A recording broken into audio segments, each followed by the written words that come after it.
Donc, anthropologie de la décroissance, il faut préciser d'entrée le pourquoi est-ce que j'ai pensé que c'était intéressant de juxtaposer ces deux termes, anthropologie et décroissance, juxtaposition qui ne paraît pas a priori découler d'une évidence et d'une logique absolue.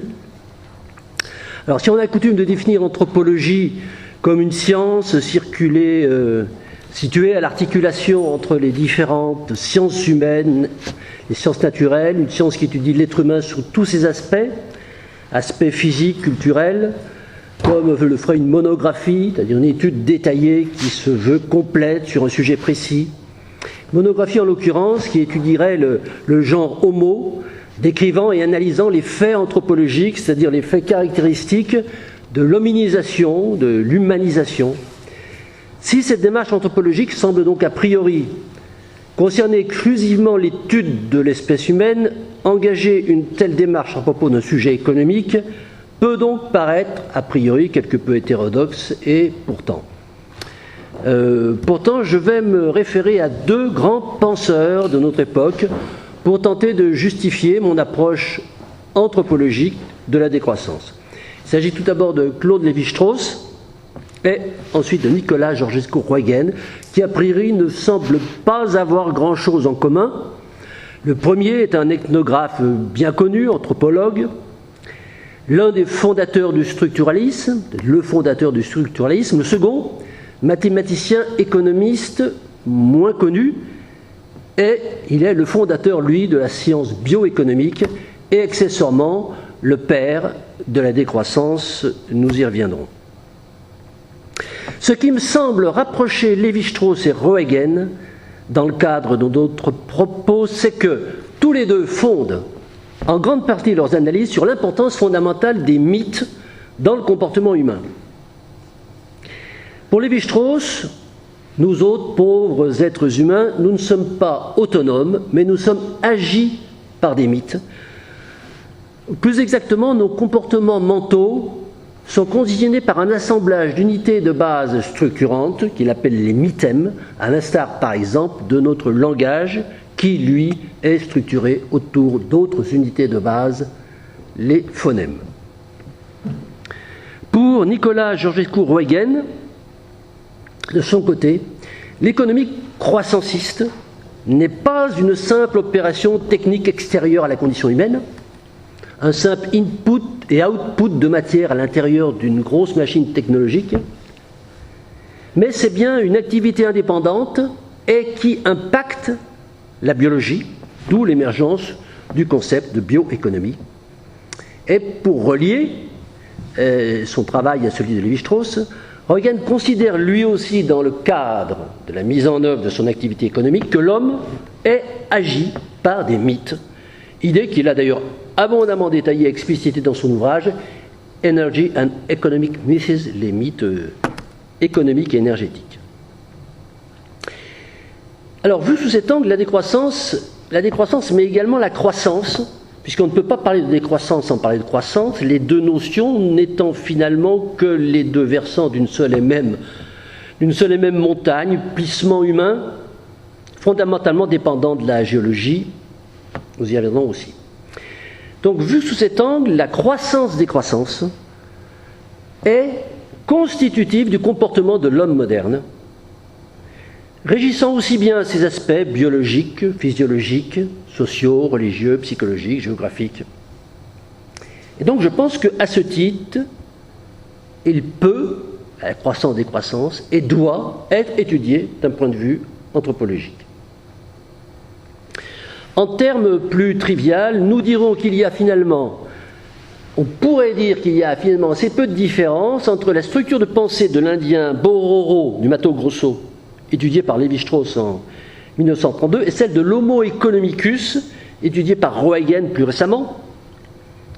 Seuls les types de mythes changent, mais l'un comme l'autre, le Bororo comme l'Economicus, sont mentalement conditionnés par des mythes. Peut-être pas complètement conditionnés, mais en partie plus ou moins grande. Mais au fond, qu'est-ce que c'est qu'un mythe ? On peut dire qu'un mythe, c'est une construction imaginaire pouvant prendre la forme d'un récit, d'une épopée, mais aussi d'une représentation, d'une idée qui se veut explicative de phénomènes cosmiques ou humains ou économiques, mais surtout, est surtout fondatrice d'une pratique sociale basée sur des valeurs fondamentales pour toute une communauté et dans l'objectif de la recherche de la cohésion de cette communauté. Donc le mythe, il est structurant de la pensée et il est cohésif d'une collectivité.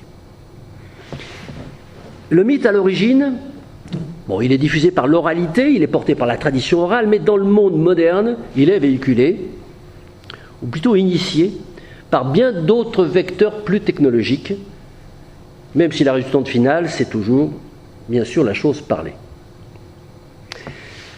Le mythe propose une explication de certains aspects fondamentaux du monde et de la société. Il peut s'agir de la création du monde, de phénomènes naturels, des rapports de l'être humain avec le divin ou des rapports de l'être humain avec la nature. Par le mythe, les sociétés sacralisent tout ce qui leur paraît essentiel.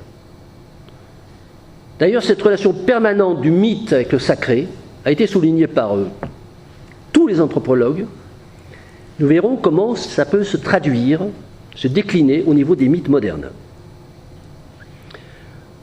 Autre caractéristique du mythe, et non des moindres caractéristiques, il est supposé ne pas être contestable. De par cette faculté magique, il n'est pas contestable, il sort du champ de la raison et de l'argumentation.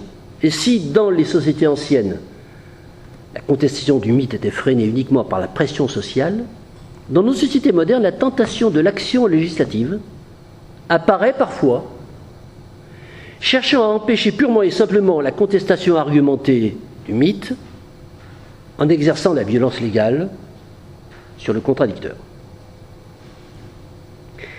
Alors, je disais tout à l'heure que l'economicus moderne, l'homo economicus, était agi par des mythes comparables, dans leur esprit à défaut de l'être dans leur forme, à ceux des primitifs. C'est ainsi que, lorsque les Bororo de Lévi-Strauss se vantent d'être des araras, des perroquets rouges, ça signifie pas seulement qu'ils pensent qu'après leur mort, ils deviendront des araras, ni non plus que les araras sont des Bororo métamorphosés.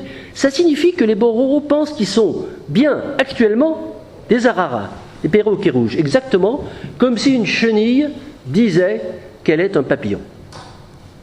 Alors nous verrons que l'economicus, l'homo economicus, ne dit pas autre chose, par exemple, lorsqu'il est persuadé de vivre dans un système économique créant de l'excédent, alors que ce système économique crée objectivement du déficit.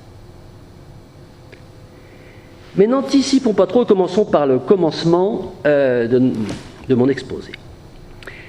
Lorsque nous cherchons la définition du mot décroissance dans la plupart des dictionnaires, nous obtenons état de ce qui diminue, de ce qui décline. En fouillant un peu dans les nouvelles moutures du Larousse et du Robert, qui prennent en compte les évolutions du sens des mots, l'évolution du sens des mots par l'esprit commun du moment, nous trouvons quelque chose comme ceci. Slogan mettant en cause l'économisme et stigmatisant les dégâts sociaux et culturels du dogme de la croissance. Alors, que faut-il donc comprendre quand on entend parler de décroissance ? Eh bien, c'est précisément le problème qui est posé, à savoir celui de l'utilisation du mot décroissance. L'utilisation du mot décroissance par différentes personnes ayant des visions sensiblement divergentes.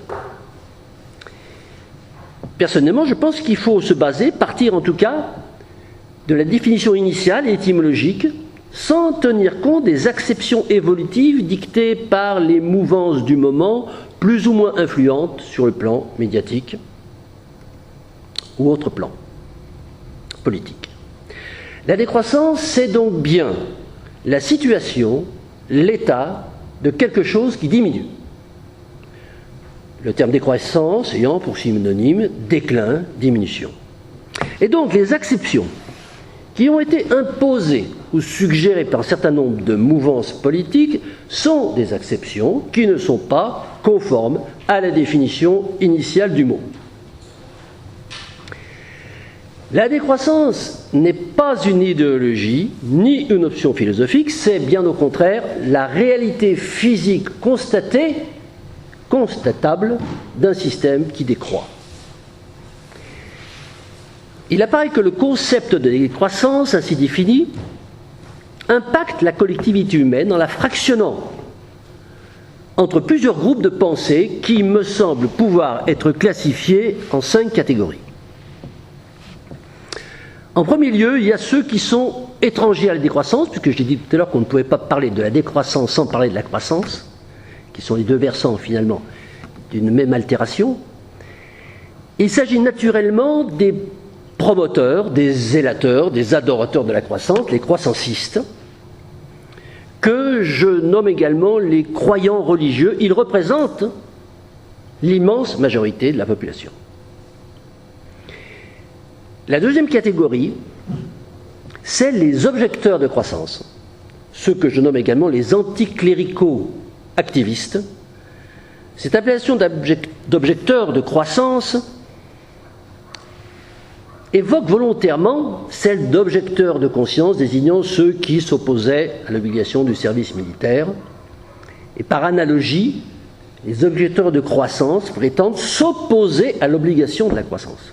Ils s'autoproclament également décroissants culturels ou décroissants volontaires.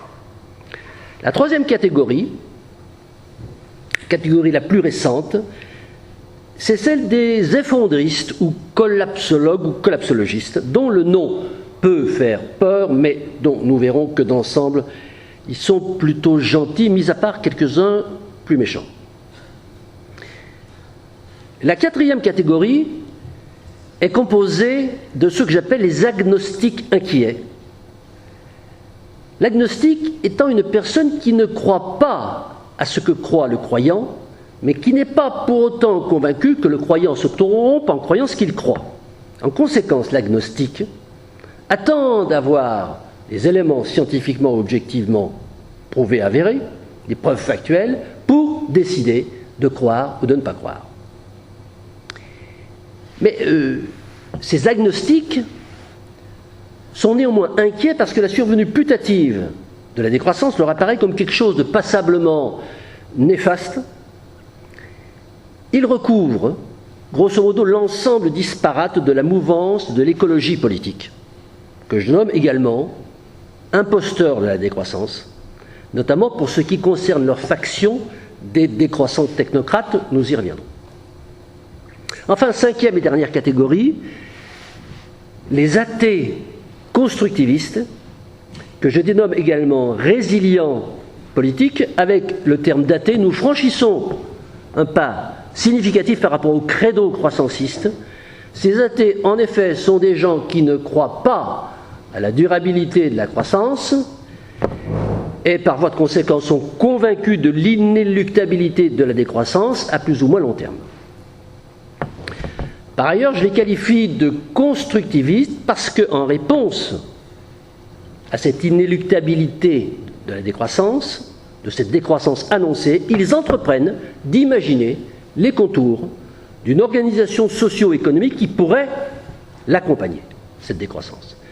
C'est dans cette catégorie, vous l'avez sans doute deviné, que je me situe personnellement, et c'est, me semble-t-il, je vais essayer de le montrer, la seule catégorie qui ignore la pensée mythique et s'applique à ne fonder ses raisonnements que sur la raison. Bon, je vais donc tenter d'examiner les ressorts, les moteurs qui conditionnent les comportements de chacune de ces 5 catégories, et également, pour rester dans le prisme anthropologique, voire le prisme ethnographique, sur quel mythe profondément humain se fondent ces agissements, leurs agissements.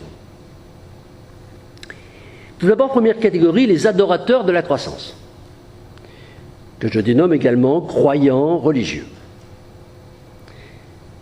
Alors, face à des gens, par exemple comme moi-même, convaincus de l'inéluctabilité de la décroissance, les adorateurs de la croissance, les croissancistes, nous disent Vous mettez en avant le caractère inéluctable de la décroissance, mais pensez-vous que ce caractère soit réellement indiscutable? N'existerait-il pas une possibilité que la décroissance ne survienne pas et que la croissance perdure? C'est en fait ce que semble croire la grande majorité des gens. Et pourquoi une minorité, comme la vôtre par exemple, aurait-elle raison contre l'avis de l'immense majorité? Ce ne serait donc que credo contre credo. Alors oui, c'est effectivement une grande majorité des gens qui est persuadée que la croissance va continuer, alors qu'une petite minorité, dont je fais partie, mais pas que moi, pronostique son arrêt, et qui plus est son inflexion négative, c'est-à-dire la décroissance. Mais est-ce que c'est réellement credo contre credo? Alors voyons un peu plus précisément ce qu'il y a derrière ces convictions. Pour les adorateurs de la croissance, l'axiome fondateur, c'est que ce qui est aujourd'hui ne peut pas ne pas perdurer. C'est ni plus ni moins que l'affirmation de la prééminence de l'instantanéité et de la dictature du présent.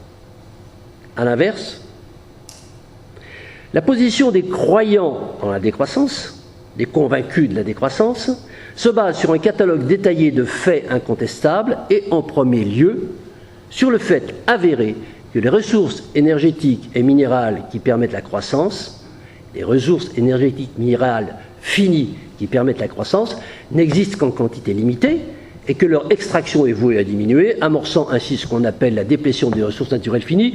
Vous connaissez tous tout ça très bien.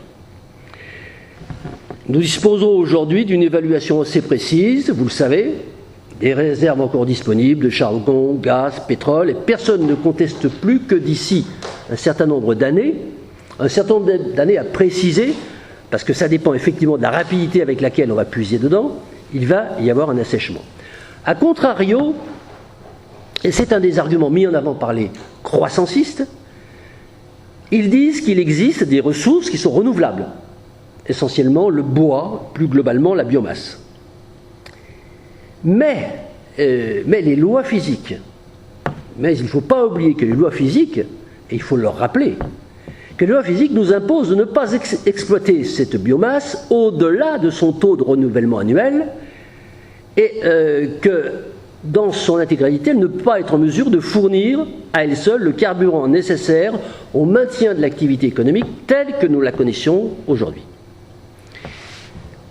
Enfin, il est également exact que nous avons à notre disposition des ressources quasi inépuisables, avec le vent, le soleil et l'eau, plus exactement la gravité, c'est-à-dire l'énergie dégagée par l'élément liquide lorsqu'il se passe d'un point haut à un point bas.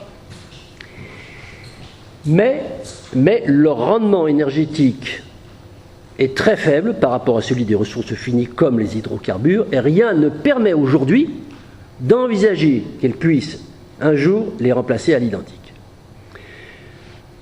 On voit donc bien que les croissancistes ne développent pas leur raisonnement à partir de faits avérés, mais essentiellement à partir de pieux espoirs, au contraire de ceux qui sont convaincus de la décroissance, qui développent leur raisonnement à partir de faits avérés. Et ces constatations ressortent encore plus clairement lorsque nous entreprenons de débattre avec eux. Prenons quelques exemples. Lorsque nous posons aux croissancistes la question « Mais est-ce que vous êtes vraiment sûr que la croissance va durer ?»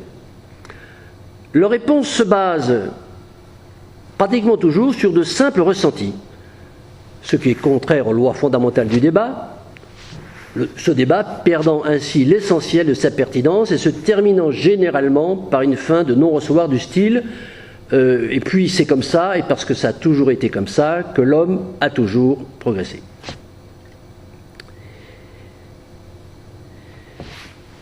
Ce refus de l'argumentation factuelle chez la plupart des croissancistes est naturellement sous-tendu, et là on revient au mythe, sous-tendu par la conviction inébranlable qu'il n'est pas besoin d'argumenter lorsqu'une chose est évidente. Rapprochons ainsi cette conviction donc du mythe pur et simple.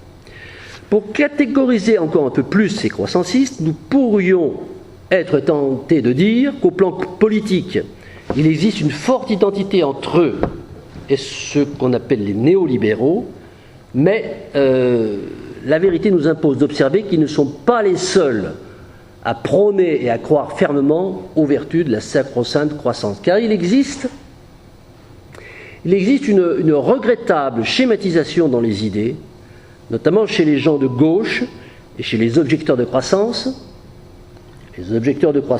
dont j'avais parlé tout à l'heure, qui ne cessent d'affirmer « les libéraux sont croissants, donc tous les croissants sont libéraux ». C'est là, à mon avis, un syllogisme faux. D'abord, il y manque une prémisse, et ensuite, il s'avère que beaucoup de non-libéraux sont également fortement croissants. En conclusion, si nous balayons tout l'éventail politique de la droite vers la gauche, de l'extrême droite vers l'extrême gauche, nous sommes bien obligés de constater que le mythe de la croissance infinie n'a pas de frontières politiques et que tous les partis politiciens y adhèrent sans restriction aucune. Même le NPA, le nouveau parti anticapitaliste dérivé de la Ligue communiste révolutionnaire d'obédience trotskiste, même le NPA refuse de se dire décroissant ou de prôner un tant soit peu une diminution de la production économique.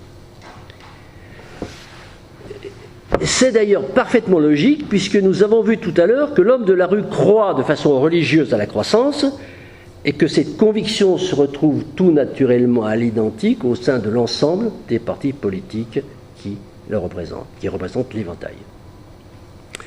Alors maintenant, deuxième catégorie, impactée par le concept de décroissance, les objecteurs de croissance, ceux que je nomme également anticléricaux-activistes, mais qui se dénomment eux-mêmes plutôt du terme de décroissant culturel ou décroissant volontaire, et qui fondent en grande partie leur doctrine sur l'idée que la croissance est néfaste pour la planète et qu'il faut donc la stopper par tous les moyens.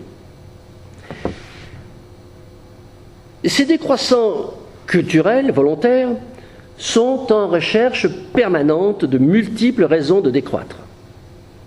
Alors ils établissent pour ça un catalogue dont le réchauffement climatique vient naturellement en tête de liste.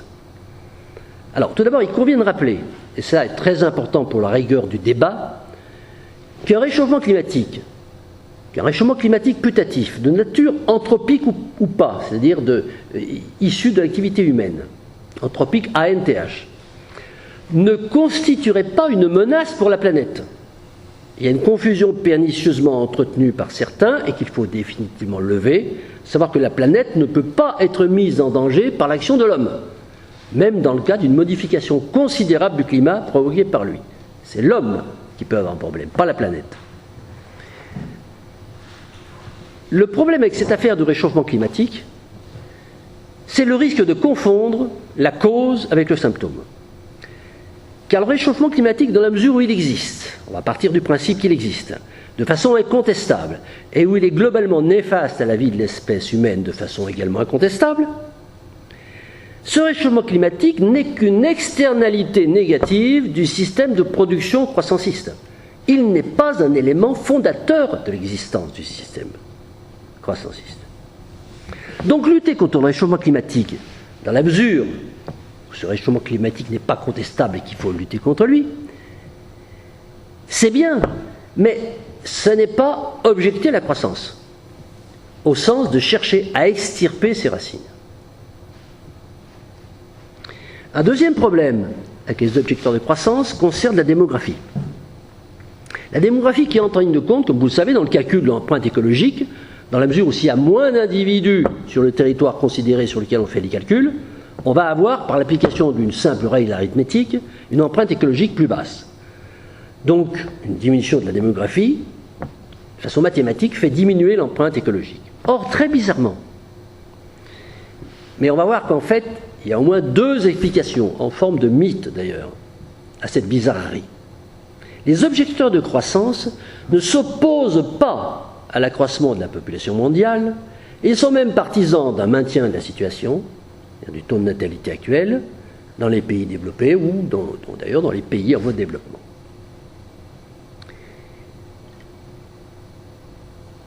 le premier mythe qui fonde ce raisonnement est basé sur un certain nombre d'éléments, dont notamment une déclaration de Jean Ziegler qui, à mon sens, a été extraite de son contexte.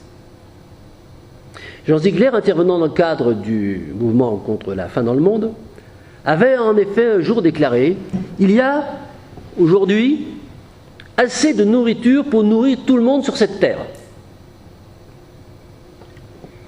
Cette idée simple, sous-tendant cette affirmation, c'était qu'il suffit en fait d'aller chercher la nourriture là où il y en a, et tout simplement pour l'amener là où il n'y en a pas.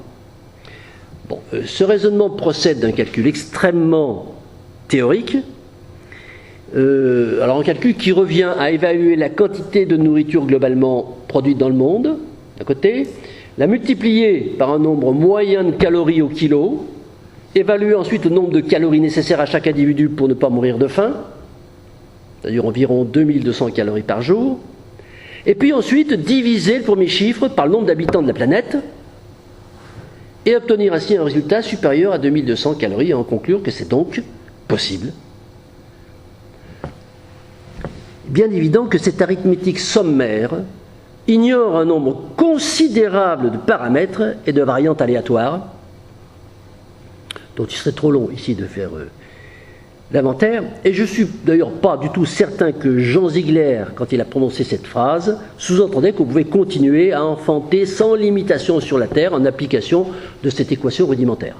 Mais c'est une équation sur laquelle se basent les objecteurs de croissance pour refuser de contester l'accroissement démographique, de penser qu'il est néfaste. C'est ainsi que le mythe cornucopien de l'abondance de nourriture pour tous, quel que soit le nombre d'habitants sur la planète, ce mythe s'est installé.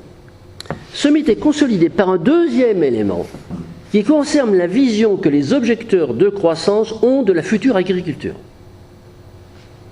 Cette future agriculture, c'est logiquement celle qui va prendre la suite de l'agriculture industrielle lorsque les ressources pétrolières auront décliné, puisque nous savons qu'aujourd'hui l'agriculture, la pétro-agriculture, est dépendante à 100% du pétrole, et l'agriculture post-fossile sera donc inéluctablement biologique, c'est un truisme que de le dire, c'est-à-dire tout simplement une agriculture comme autrefois, comme avant le pétrole, est soumise à des rendements plus faibles que ceux de l'agriculture industrielle et qui ne permettront pas la sustentation de 10 milliards d'humains. Mais les objecteurs de croissance sont persuadés, bien au contraire, qu'avec des techniques d'agriculture soi-disant nouvelles, et notamment la permaculture, l'agroforesterie, très en vogue actuellement, nous allons pouvoir augmenter la productivité à l'hectare d'une agriculture privée d'hydrocarbures et bientôt de traction mécanique. Ces délires, dont j'écris quelque part que c'est des délires de bobos urbains, ignorent tout de la réalité agricole et on montre qu'ils ont perdu tout lien avec le monde rural. Contrairement à ce qu'ils pensent, ces façons culturales n'ont rien de nouveau, la permaculture, l'agroforesterie n'ont rien de nouveau ni de révolutionnaire. Ce sont tout simplement des façons de faire l'agriculture d'avant le pétrole, mais qui ont été renommées avec des termes plus efficaces en termes de marketing écologique et donnant lieu à d'incessantes publicités pour des stages de permaculture vendus à des sommes plus que rondellettes. Ce discours que je vous tiens, ce n'est pas un discours théorique, puisque j'ai commencé à faire de l'agriculture biologique en 1969, pendant 15 ans, et j'ai été agréé par les premiers labels de l'époque, label qui n'existe plus, le label Lemaire-Boucher, et ensuite Nature et Progrès. Alors, il y a aussi le mythe de la frugalité heureuse. Le mythe de la frugalité heureuse comme base d'un mode de vie idéal et souhaitable pour donc les objecteurs de croissance. Alors, sur ce point, s'il paraît évident que tout un chacun dans le cadre d'une démarche individuelle peut effectivement décider librement de ne pas entrer à fond dans la société de consommation, c'est ce que personnellement je pense faire à peu près, de freiner sa consommation personnelle, de cultiver son jardin, de vivre d'une façon sobre et frugale et d'y trouver du plaisir. S'il paraît évident que cette démarche est parfaitement légitime, respectable. Paraît en revanche plus contestable d'en faire une doctrine ressemblant à un éloge de la pauvreté, comme le fait par exemple notre ami Paul Ariès. J'ai ami Paul Ariès parce que c'est un ami. Pourquoi? Tout simplement parce que les gens, ne serait-ce que, plutôt, parce que les gens qui vivent dans les pays pauvres sont, eux, demandeurs de croissance et sont largement preneurs d'une élévation de leur niveau de vie.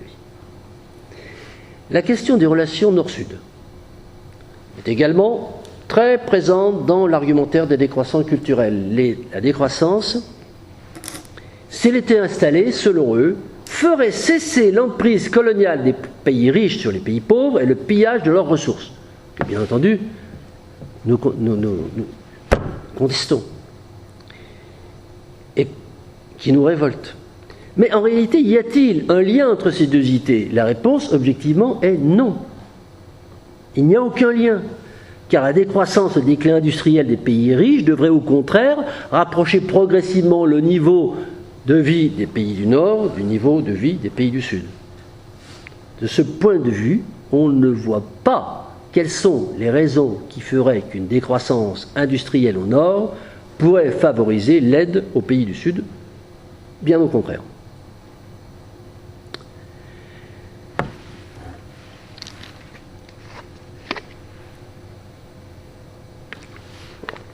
Bien plus, le courant pourrait s'inverser, d'ailleurs, pour ce qui concerne les transferts de technologie dont on parle beaucoup, dans la mesure où ce sont les pays du Nord qui auront probablement, certainement, plus besoin d'aller récupérer des savoir-faire anciens auprès des pays du Sud, que ces mêmes pays du Sud n'auront besoin d'aller chercher au Nord une technologie moderne devenue désormais inutile à cause de la décroissance. Il en va de même pour ce qui est de cette affaire de revenu minimum. De revenu minimum garanti, prôné par les objecteurs de croissance, qu'ils appellent également dotation inconditionnelle d'activité, DIA. Dotation inconditionnelle d'activité égale pour tous, de la naissance à la mort, proche du concept de salaire à vie de Bernard Friot, que j'ai d'ailleurs entendu cet après-midi sur France Culture, et dont nous cherchons vainement le rapport avec la décroissance. Notre ami Vincent Bruyère, qui est venu faire une conférence ici il y a un mois et demi, malheureusement subit cette objection pénible lorsque quelqu'un lui a dit « mais c'est très bien le salaire à vie ou la dotation inconditionnelle d'activité pour tous, mais quel rapport avec la décroissance ?» Toutes ces contradictions, en fait, s'expliquent par la prépondérance de ce fameux ancrage à gauche que revendiquent les objecteurs de croissance, avant même toute autre considération économique. À tel point que nous pourrions même nous demander si leur positionnement décroissant ne serait pas un alibi destiné à occulter leur obédience politique rivée à gauche.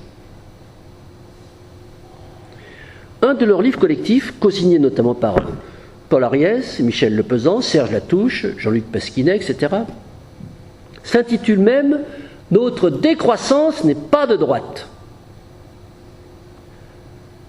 Pourquoi tant de haine pour la droite? Tout d'abord, il faut dire que la croissance, pas la décroissance n'est pas de droite ni de gauche. Et la décroissance non plus. Tous les gouvernements de gauche ont prôné la croissance, comme les gouvernants de droite ont prôné la croissance. Et donc, de ce point de vue-là, il paraît difficile qu'on puisse faire une différence sensible de positionnement. Mais les objecteurs de croissance sont littéralement obsédés par la possibilité qu'il puisse exister une décroissance de droite. Cette éventualité les horrifie et ils considèrent que la décroissance comme étant leur propriété intellectuelle, génératrice, pourquoi pas, de droits d'auteur, chaque fois qu'elle est citée, ou pouvant justifier d'une plainte en plagiat chaque fois qu'elle semble détournée par d'autres. Mais la droite, bien sûr, c'est naturellement le capitalisme, le productivisme, le consumérisme, largement stipendié, avec raison, il faut le dire, par les objecteurs de croissance. Je pense à une très belle phrase de Paul Ariès qui dit ceci: Le capitalisme donne à jouir, mais cette jouissance est de mauvaise qualité. Alors, ça signifie que la société qu'il appelle de ses voeux aurait pour vocation de fournir un certain nombre de produits et services qui, tels ceux du capitalisme, donneraient aussi à jouir, mais que leur nature de jouissance serait, elle, de bonne qualité. Cette décroissance validée par une joie de vivre ainsi labellisée procède, à mon sens, d'une subjectivité manifeste, voire arbitraire, parce qu'en poursuivant ce raisonnement, nous aboutissons de fait à une idée non dite qui parfois quand même est lâchée subrepticement, c'est celle de la planification. Oui, le chauffage est en panne. Le chauffage est en panne. Derrière la critique du consumérisme, en fait, derrière ce procès qu'on fait à Monsieur Tout-le-Monde, de mal consommer, il y a la volonté de lui imposer une autre façon de consommer, une autre façon de jouir. Il y a cette idée que seule une planification établie par un ministère, ou pourquoi pas une commission des besoins, qui déterminerait pour l'ensemble de la population quels doivent être les biens et les services admissibles, consommables. Disons politiquement jouissifs. Et cette idée me semble poser problème. Enfin, un dernier point vient en conséquence logique de toutes ces considérations, c'est qu'il y a chez les objecteurs de croissance, malgré certaines de leurs dénégations, une immense confiance en l'État. L'État. Il délègue sans hésiter le règlement des problèmes individuels au dispositif étatique. Prenons par exemple l'exemple de cette fameuse dotation revenu inconditionnel d'activité qui serait financée par un système de revenu maximum autorisé, c'est-à-dire un prélèvement de force sur tous les revenus au-dessus d'un certain seuil. Nous aurions affaire là à un dispositif étatique qui dépasserait tous les dispositifs fiscaux connus dans l'histoire et qui pourtant se trouve être à la base de tous les projets du mouvement des objecteurs de croissance et de tout leur schéma organisationnel de financement de la société qu'ils préconisent. C'est bien là l'affirmation d'un credo absolu dans la capacité technique de l'État à gérer éthiquement un outil de ponction fiscale. Cette confiance absolue en un État possiblement vertueux relève manifestement du mythe jusqu'à preuve avérée du contraire. Reste la question, puisque les objecteurs de croissance nous disent qu'il faut décroître, reste la question, pourquoi faut-il absolument décroître ?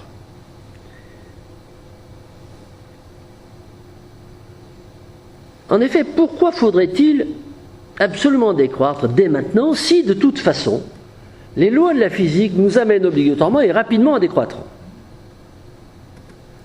Alors, la réponse des décroissants culturels volontaires, objecteurs de croissance, c'est la suivante. Il vaut mieux décroître parce qu'il vaut mieux maîtriser le processus plutôt que de le subir. Alors, je pense qu'il est intéressant de s'arrêter quelque peu sur cette idée afin de bien comprendre toutes les extensions interprétatives qu'elle renferme. Et, conséquemment, de pouvoir juger de leur validité. Alors, une première interprétation de ce slogan serait qu'il a été spécialement concocté pour en cacher un autre, comme un train peut en cacher un autre. En cacher un autre moins disable, qui serait celui-ci. Il faut décroître volontairement parce que nous craignons que le capitalisme ne soit suffisamment fort pour pouvoir s'affranchir des lois de la thermodynamique et faire perdurer les croissances pendant de longs siècles encore. Ce qui veut dire que les objecteurs de croissance ne sont pas persuadés de la décroissance. Ils pensent que le capitalisme est capable de trouver des solutions, des astuces, que sais-je, pour la faire durer. Cette conviction, en forme de mythe, qui est soigneusement occultée du discours des croissants, se situe aux antipodes de l'analyse et du diagnostic bioéconomique, aux antipodes. Elle signifie en réalité que ces décroissants ne croient pas à l'inéluctabilité physique du déclin industriel et veulent par conséquence imposer un modèle économique plus conforme à leurs aspirations idéologiques, d'où cette appellation, logiquement, de décroissant culturel volontaire. En fait, on en revient toujours à cette question, chère à Günther Anders, cette question du délai. Günther Anders déclarait « Nous ne vivons plus dans une époque, mais dans un délai ». Alors, à partir de cette hypothèse, de deux choses l'une. Soit ce délai est très court, et alors l'urgence n'est pas de précipiter les choses, mais plutôt de chercher à savoir dès maintenant comment nous allons pouvoir nous adapter à ce déclin. Soit ce déclin semble lointain, et dans ce cas, la tentation est grande de mettre en place quelque chose pour le repousser encore plus loin. Et c'est précisément dans cette dernière tentation que succombent les décroissants culturels volontaires, en nous expliquant qu'en décroissant tout de suite, nous allons pouvoir maintenir durablement un état stationnaire à basse activité industrielle, rejoignons ainsi sans s'en rendre compte le concept tant décrié du développement durable. Dans la lignée de ce raisonnement, alors nous leur posons la question suivante. Ok, d'accord, nous allons décroître. Nous allons décroître pour éviter l'effondrement. Confère d'ailleurs le dernier slogan ô combien révélateur du PPLD, Parti pour la décroissance. Écoutez bien ce slogan. Face à l'effondrement, virgule, une solution, deux points, la décroissance. La décroissance, oui, mais pour combien de temps? Nous leur demandons. Nous leur disons, ok, mais pour combien de temps? Pour combien de temps? Autrement dit, de façon plus claire, nous leur demandons de bien vouloir nous préciser la durée de vie de leur système décroissant, de leur système de réduction de la voilure. 50 ans? 100 ans? 1000 ans? Bon, 1000 ans, c'est encore rien. N'oublions pas que nous sommes à 10 000 ans du début du commencement de la prédation des ressources naturelles finies, c'est-à-dire de la révolution néolithique. Cette question fait partie de ce qu'il nomme les objections pénibles, et que d'ailleurs Michel Lepeson a bien décrit dans un bouquin où il disait comment on traite ce genre d'objections pénibles, et qu'ils évitent en fait de se voir poser en procédant au choix scrupuleux de leurs contradicteurs. C'est ainsi que nos décroissants culturels volontaires rejoignent les bobos de tous âges, persuadés que le système capitaliste croissanciste peut perdurer grâce à une transition écologique rondement menée, façon Nicolas Hulot par exemple. Alors bien sûr on va nous dire, mais si la lutte contre le CO2, par exemple, se mondialisait réellement, nous assisterions bien à un début de décroissance volontaire de tous les peuples. Eh bien, la réponse à cette affirmation, c'est non, pas du tout. Car en premier lieu, il faut bien comprendre que la lutte contre le CO2 signifie en réalité lutte contre les émissions de CO2 dans l'atmosphère. Ce qui veut dire au final qu'on pourrait très bien imaginer de produire le CO2 autant qu'on veut, pourvu qu'on ne l'envoie pas dans l'atmosphère et qu'on le capture par des dispositifs ad hoc, en le confinant dans des sites de stockage souterrains avec des tuyaux fournis par M. Jean Covici, par exemple. Ces techniques de géo-ingénierie font partie d'ailleurs des stratégies favorites de l'ADEME, l'agence de l'environnement et de la maîtrise de l'énergie, qui finance notamment la société capitaliste de lutte contre le gaz carbonique, la société Carbone 4, dont le PDG est M. Jean-Marc Jancovici, éminence grise de Nicolas Hulot, est récemment nommé au Haut Conseil pour le climat. Tout ce petit monde en France et ailleurs travaille avec ses amis, enfin, tout ce petit monde travaille en France et ailleurs avec ses amis, avec l'argent du contribuable, pour faire en sorte que le système capitaliste croissanciste puisse perdurer durablement sans gêner le climat. Car c'est bien de cela qu'il s'agit dans les marches anti-réchauffement, Il ne s'agit pas du tout dans les marchés anti-réchauffement d'une volonté de ceux qui défilent de retourner à l'économie médiévale.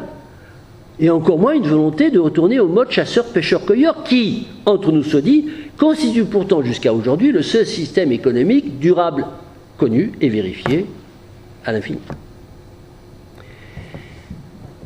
Bon, voilà pour ce qui concerne la mondialisation de l'inquiétude climatique dans les pays de l'OCDE. Alors, pour les autres, qui ne sont pas de l'OCDE, c'est-à-dire les pays émergents et le tiers-monde, il est évident qu'ils ont d'autres chats à fouetter que de s'occuper des gaz carboniques, leur objectif essentiel étant de rejoindre notre niveau de vie, tout simplement, et de profiter des joies du consumérisme. Des joies du consumérisme procurées par la croissance de leur PIB. Les décroissants culturels volontaires, objecteurs de croissance, aiment à se bercer d'illusions en pensant qu'ils vont pouvoir convaincre les pays pauvres de ne pas chercher à rejoindre le niveau de développement des pays riches, en leur disant tout simplement « Ne faites pas comme nous, ne vous enrichissez pas, parce que nous nous sommes aperçus que c'était mauvais pour le climat. » Et en ajoutant « Pourquoi pas ? Pourrait le faire. Nous autres, nous voudrions bien décroître, mais nos gouvernants nous en empêchent. Vous autres, de votre côté, restez bien sagement, pauvres, ce sera toujours autant de CO2 économisé. » Alors, il nous faut maintenant parler, nous allons laisser de côté cette deuxième catégorie, pour aborder la nouvelle tendance récemment apparue dans le paysage de la décroissance. Cette tendance, c'est donc l'effondrisme. Tout commence en 2009 avec la réédition française du livre de Jared Diamond, formidable livre, « Effondrement, comment les sociétés décident de leur disparition ou de leur survie », dans lequel l'auteur soutient notamment que certaines communautés humaines, telles que celles de l'île de Pâques, les Vikings, les Mayas, Groenland, Groenland, ont disparu à cause de leur impact sur l'environnement. 2009. Puis en 2011 apparaît le survivalisme avec Piero San Giorgio, je vous parlais de ceux qui étaient un peu plus méchants, qui développe la thèse d'un effondrement énergétique, écologique, financier, politique, social, économique, menant à, pourquoi pas, un état de guerre généralisé avant 2025. En 2013, Joseph Tainter propose de lier le risque d'effondrement à l'augmentation de la complexité des sociétés et, en 2015, Pablo Servigne et Raphaël Stevens y incorporent l'externalité négative du réchauffement climatique en tant que donnée essentielle. Entre-temps, notre ami Yves Cochet, déjà en délicatesse avec eux, élevé notamment en raison de son livre « Pétrole Apocalypse » dans lequel il se révélait plus proche des idées décroissantes que de l'orthodoxie politicienne des écologistes de gouvernement, Yves Cochet participe à la fondation de l'Institut Momentum, qui se consacre à la production d'analyses et de propositions originales sur les stratégies de transition et de résilience nécessaires, ces stratégies, pour amortir le choc sociétal de la fin du pétrole, au nombre desquels les scénarios d'effondrement tiennent une place importante.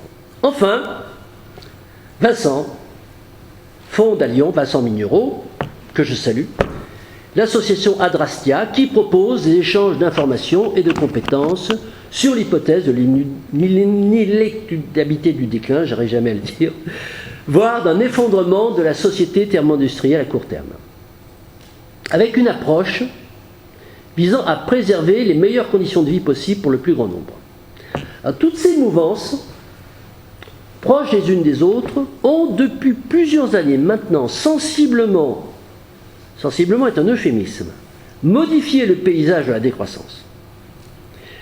Une question, à mon avis fondamentale, c'est de déterminer si ce nouveau courant a contribué à accroître le nombre global des exégètes de la décroissance ou s'il n'a fait que siphonner des unités dans les autres contingents pour constituer le sien. Parce que, de même que les observateurs de croissance, ils mettent le péril du réchauffement climatique en tant que cause première et essentielle du déclin industriel. Et donc ils favorisent, les effondrisent, de ce fait, dans l'esprit commun, la dissémination maligne de l'idée selon laquelle le processus économique de la société industrielle pourrait peut-être perdurer et partant s'affranchir des lois de la physique et de la thermodynamique si jamais le pronostic du réchauffement climatique n'était pas confirmé ou s'il était terrassé par une géo-ingénierie anthropique victorieuse. C'est une nuance, mais au-delà de cette nuance de nature, disons, épistémologique et pas forcément lisible par le citoyen ordinaire, j'irais même jusqu'à soupçonner amicalement nos amis effondristes de céder à la facilité du marketing populaire en privilégiant la rhétorique plus accessible et plus séduisante de l'eschatologie climatique par rapport à une démonstration plus technique et plus ingrate de la loi de l'entropie. En termes clairs et intelligibles, je dirais qu'il est plus facile de faire croire aux gens que la fin du monde sera due au déluge plutôt que la fin du monde sera due à l'application de l'équation suivante: E, énergie totale, égale F, énergie libre, plus, ouvrez les crochets, S, entropie, multiplié par T, température, fermez les crochets, énergie inutile. En réalité, la concurrence des arguments entre les deux analyses, effondriste et objecteur de croissance, est bien réelle car elle révèle deux fonds de pensée qui sont très différents. Chez les effondristes, en effet, je ne doute pas que l'effet réchauffement climatique soit bien perçu comme n'étant qu'une dérivée seconde du processus économique anthropique, ce qui n'est pas du tout évident chez les objecteurs de croissance, chez lesquels je crains fort qu'il ne soit définitivement entériné comme facteur décisif des difficultés à venir. On va voir que leur slogan le confirme. Cette nuance théorique est malheureusement gommée dans la pratique, on peut le regretter, parce que dans l'ombre portée des multiples marches et manifestations en faveur du climat, la propagande effondriste basée sur le réchauffement rejoint de facto l'espérance partagée par tous ces marcheurs, l'espérance d'un avenir possiblement restauré grâce à une pression adéquatement exercée sur le pouvoir politique. Cette illusion de la pression sur le pouvoir politique, un autre mythe, a pour conséquence directe et fâcheuse, à mon sens, d'évacuer le débat sur la non-durabilité du processus industriel lui-même et requalifie du même coup les effondristes en simples lanceurs d'alerte, utiles déclencheurs d'une nouvelle prise de responsabilité de nos gouvernants. Cette relégation en simple lanceur d'alerte serait sans doute pas forcément validée par les intéressés et même si elle leur était proposée comme telle, mais elle me semble néanmoins leur convenir pour la part sensible de notoriété qu'elle leur confère. En poussant encore un petit peu plus loin mes commentaires, je ne serais pas loin de penser que les effondristes agissent à leur corps défendant ou pas, en tant qu'aiguillon favorable au green business, lui-même entièrement structuré autour du réchauffement climatique et de la lutte contre le CO2, et dont la maxime pourrait se résumer en termes triviaux ainsi: halte au CO2, sinon gare à l'effondrement. Comme on pouvait le craindre, il s'avère que le refus des effondristes de réfléchir à une alternative institutionnelle au capitalisme d'État, le fameux mépris du solutionnisme, qui est respectable en soi, les pousse objectivement dans les bras des maîtres du pouvoir actuel et les conduit à se retrouver, sans même s'en rendre compte, dans le giron de ceux que j'ai appelés les imposteurs de l'écologie politique. Car la crête sur laquelle ils cheminent est une crête très étroite. En effet, le discours désespérant d'un avenir sans issue. Une fois qu'on a passé le premier impact attractif de ce discours se révèle rapidement peu mobilisateur pour la poursuite de l'action militante. Or, même si les meilleurs protagonistes de la collapsologie ne peuvent guère être soupçonnés d'avoir choisi cette voie pour y faire carrière, il arrive quand même un moment où l'impératif de satisfaction de l'auditoire, je n'ai pas dit le client, en vient à conditionner sensiblement la pérennité de leur entreprise.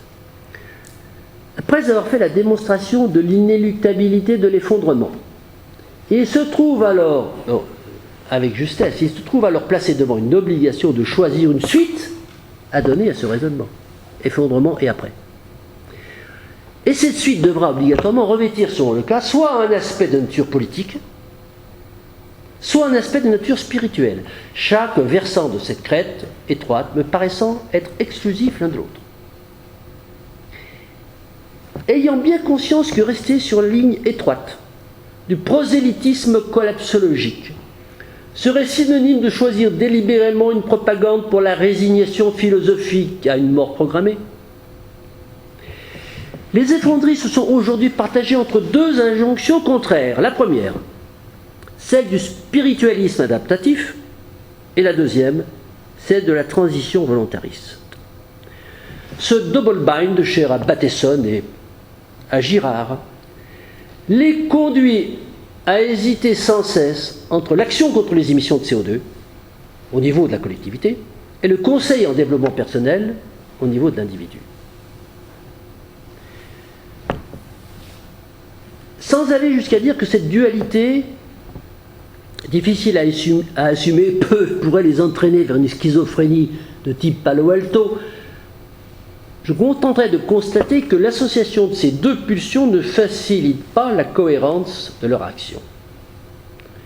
Pour ce qui concerne la première pulsion, la pulsion politique, j'ai déjà indiqué que leur parti pris radical de non-solutionnisme, associé à une absence totale d'analyse critique de l'économie politique, les amène à confondre, malheureusement, neutralité militante et adhésion au système. Le fait qu'ils adhèrent les yeux fermés aux conclusions du GIEC ou qu'ils se réfèrent volontiers aux préconisations de l'ADEME prouve, me semble-t-il de façon assez claire, que pour eux, ne pas faire de politique revient à ne pas contester le système.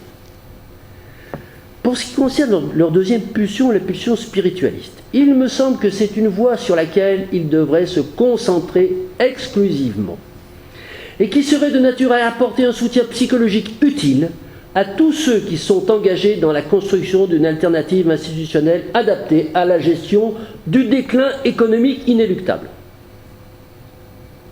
En effet, la résilience politique telle que nous la concevons, c'est-à-dire l'action qui consiste à faire en sorte de retrouver ses propriétés initiales après une altération sociétale, l'altération sociétale étant celle de la croissance, est une affaire qui nécessite une mobilisation importante sur le plan mental et spirituel.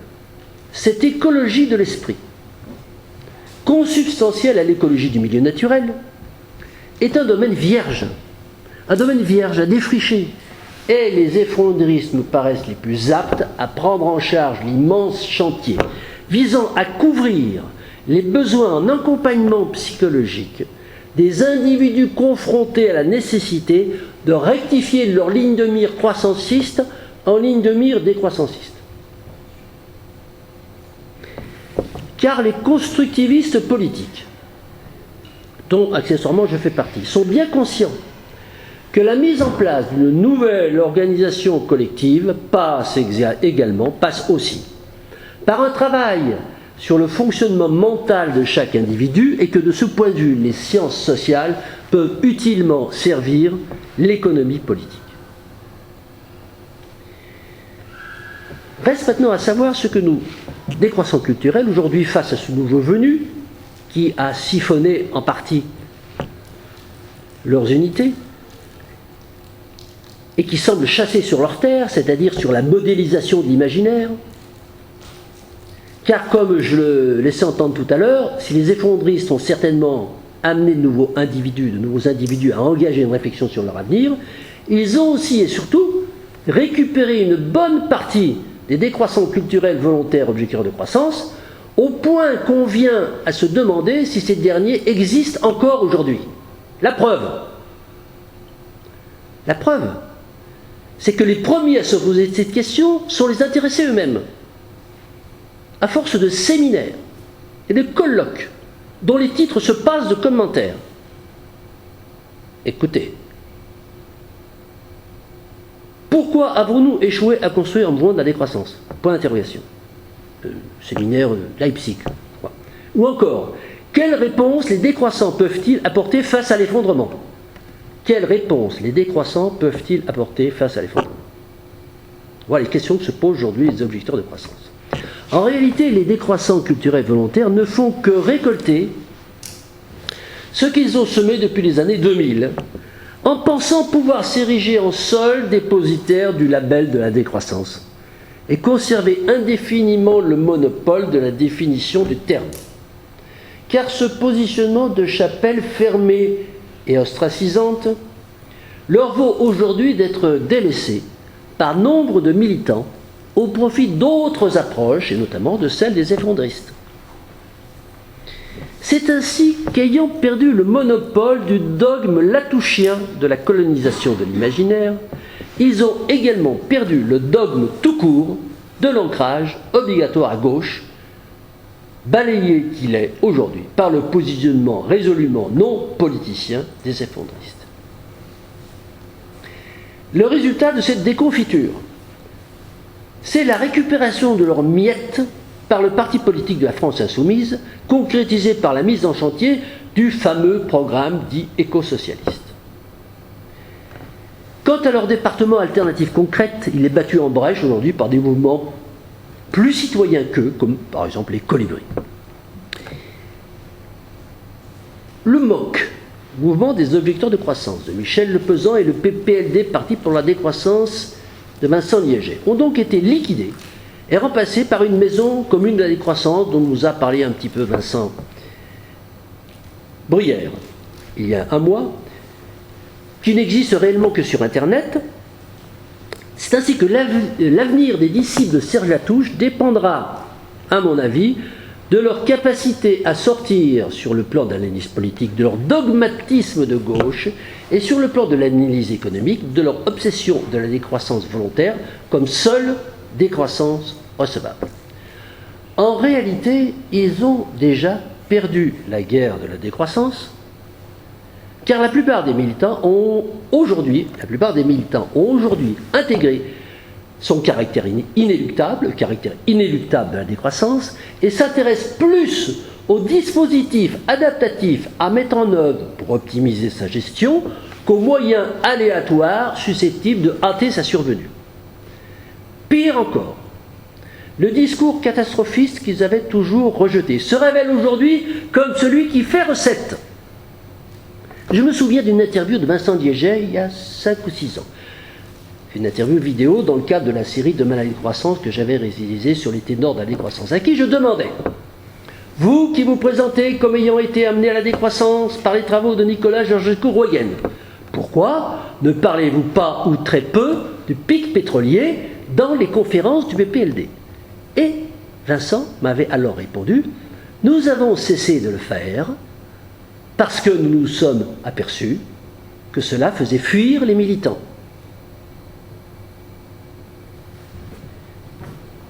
Ainsi, par une triste ironie du sort, c'est aujourd'hui ce type de discours qui plaît aux militants. Et les objecteurs de croissance du mouvement dit de la décroissance se trouvent dans la désagréable obligation de retourner leur discours à 180 degrés pour éviter la désaffection de leurs anciennes troupes. Cette situation montre à quel point le clientélisme et la stratégie de recherche purement quantitative d'adhérents, par l'administration de discours supposés séduisants, peut conduire à l'impasse. C'est malheureusement le cas de la plupart des groupuscules obsédés par l'obtention de visibilité médiatique. Obtenir une visibilité médiatique, au détriment d'une rigueur idéologique. Cette dernière, la rigueur idéologique, étant d'ailleurs souvent affirmée comme étant moins estimable que la première. La première, la visibilité médiatique. Pourtant, il est bien évident que le changement politique viendra de la décroissance et pas l'inverse. La décroissance ne viendra pas du changement politique. Et que c'est à partir de cette grille de lecture qu'il faut apprécier la position de telle ou telle mouvance décroissante. Concrètement, il nous faut bien constater que tous ceux qui proposent un programme politique pour décroître le font dans le cadre d'un parti politique existant du système oligocratique. Et même s'ils font tout pour le cacher, ils sont néanmoins contraints de tomber le masque le jour fatidique des élections, en appelant à voter pour l'un ou l'autre de ces partis, car c'est bien au pied de l'élection qu'on voit le militant. En réalité, le passage du discours culturel au discours politique, ce passage du culturel au politique enferme la plupart des décroissants dans une contradiction inextricable, à telle enseigne que nous comprenions fort bien le souci appuyé des effondristes, nouveaux leaders de la mouvance, de ne pas toucher à ce discours toxique, d'éviter de toucher à ce discours toxique, au risque d'y laisser leur renommée et d'y fourvoyer leur succès tout neuf. L'analyse de cette contradiction part du fait peu contestable qu'il est impossible de concevoir un programme politique ayant pour objectif d'empêcher la survenue d'un phénomène que l'on pronostique par ailleurs comme devant être inéluctable. C'est précisément cette évidence qui, en principe, devrait exonérer les effondristes de toute possibilité de vision politique. Or, les choses ne sont pas si simples. Car il existe une pulsion irrépressible qui pousse quand même, en général, celui qui prétend se limiter à livrer un constat, à s'engager quand même un peu plus loin et proposer certaines solutions présentées pudiquement sous forme de pistes, mais quand même. Ces recettes, susceptibles de retarder l'effondrement qu'ils annoncent, sont généralement basées sur la réduction des revenus, le partage des ressources et la limitation de la démographie, rejoignent curieusement celles des décroissants volontaires, mis à part la question de la démographie. Mais ils ne nous précisent pas si l'efficacité de leur ordonnance sera suffisante pour intercaler un délai significatif entre aujourd'hui et le chaos final. Alors parlons maintenant de la quatrième catégorie, les écologistes traditionnels, ceux que j'ai appelés les agnostiques inquiets. Au milieu de tout ce remue-ménage, que deviennent-ils ? Il me faut tout d'abord confesser que cette appellation, agnostique inquiet, que je leur avais attribuée il y a déjà quelques années, dans mon livre L'imposteur écologiste, est aujourd'hui, me semble-t-il aujourd'hui, en voie de péremption, car ils ne sont plus du tout inquiets. Rassérénés qu'ils sont après avoir rejoint définitivement les rangs des adorateurs de la croissance, moyennant l'onction d'une simple couche de peinture verte. Au niveau de la politique politicienne, ils sont toujours essentiellement représentés par le parti ELV, Europe Écologie Les Verts, d'un côté, et d'un autre côté par les électrons libres technocrato-écolo-nucléaristes, Nicolas Hulot, Jean-Marc Jancovici, Alain Grandjean, d'un autre côté. Les technocrates décroissants. Au niveau des militants de base, leur activité se réduit à marcher aussi souvent que possible pour le climat, en scandant des slogans appelant les gouvernants à prendre leurs responsabilités. Or, les gouvernants, qui sont les représentants patentés de ceux que je nomme les adorateurs de la croissance, n'ont en fait rien contre la transition écologique, dont ils sont d'ailleurs les co-auteurs et les co-promoteurs, dans la mesure où elle est porteuse de juteux profits pour les industries vertes, dont les écologistes politiques sont par ailleurs les meilleurs VRP. Dans cette affaire de climat, devenue la seule ligne de mire de l'écologie officielle, capitalistes, croissancistes et partis verts marchent donc main dans la main au niveau des états-majors, de la même façon qu'adorateurs de la croissance et agnostiques inquiets se confondent au niveau des individus de base. Par les vertus de la science climatologique, les écolos politiques sont donc devenus de fervents adorateurs de la croissance et ont été ainsi définitivement débarrassés de leur angoisse existentielle. Le concept de développement durable est même supplanté aujourd'hui par celui de croissance verte. qui présente le double mérite de comporter en son sein le mot croissance et d'être porteur de réconciliation sociale entre les deux catégories, qui auraient d'ailleurs pu éviter l'affrontement stérile si elles avaient compris plus tôt qu'un intérêt financier bien partagé vaut mieux qu'une divergence idéologique inutile. Au niveau opérationnel, la grande trouvaille, c'est cette fameuse transition écologique, qui permet le développement d'un capitalisme bis, dont l'argumentaire commercial est fondé sur un discours environnemental dont la force de persuasion lui est conférée par son caractère incontestable. En termes de marketing, c'est le top. Plus encore que d'être incontestable, ce discours postule à la reconnaissance d'intérêt général et même, pourquoi pas, à la criminalisation de sa contestation. Cette pénalisation avait d'ailleurs été envisagée en son temps par l'ex-ministre de l'écologie, Madame Cécile Duflot, qui pantoufle actuellement chez l'ONG Oxfam. C'est ainsi que le colossal business de la transition écologique permet d'alimenter la croissance du PIB. Au nez et à la barbe des bioéconomistes dont je fais malheureusement partie, qui y opposent en vain et dans le désert médiatique les effets inéluctables de la loi, des lois de la thermodynamique et de l'entropie. L'entropie ENTR. Les écolos traditionnels ne se sont donc jamais aussi bien portés, que ce soit François de Rugy, ex-président de l'Assemblée nationale, ou Nicolas Hulot, ministre intermittent mais millionnaire permanent, 7,2 millions en 2017. Bref, la transition écologique, c'est encore plus de croissance, et surtout pour ces écologistes-là. À l'opposé de toutes ces mouvances décroissantes, se situent les athées constructivistes ou résilients politiques et adeptes de la bioéconomie, dont les convictions se sont renforcées au fur et à mesure que celles des autres mouvements se sont éparpillées ou délitées. La raison principale de cette constance réside dans le fait que notre objectif n'est pas l'acquisition de clientèle, ni la visibilité médiatique, mais la recherche permanente d'une argumentation solide et résistante à toutes les contradictions. J'ai souvent évoqué, ici et ailleurs, la difficulté à trouver un interlocuteur qui accepte de débattre de sa propre vision de la décroissance avec nous. La plupart préférant discourir dans un cénacle sélectionné par avance pour sa disposition à écouter et à approuver. J'ai également parlé de la stratégie marketing qui consiste à éliminer certains points de son discours lorsqu'on se rend compte qu'ils ne plaisent pas à l'auditoire et en rajouter lorsqu'ils paraissent plus séduisants.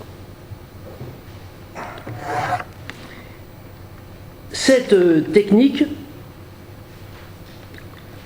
n'est pas celle des décroissants constructivistes, car seuls des contre-arguments construits et convaincants ont pu, à certains moments, nous amener à modifier certains éléments particuliers de notre programme sans qu'il soit besoin d'en rectifier les principes de base.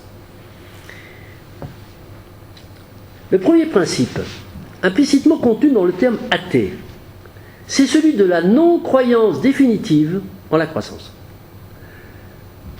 Bon, une telle affirmation ne suffit pas en soi, parce qu'elle ressemble, c'est vrai, à beaucoup d'autres décroissants, si nous ne prenons pas la peine d'expliciter sa signification profonde.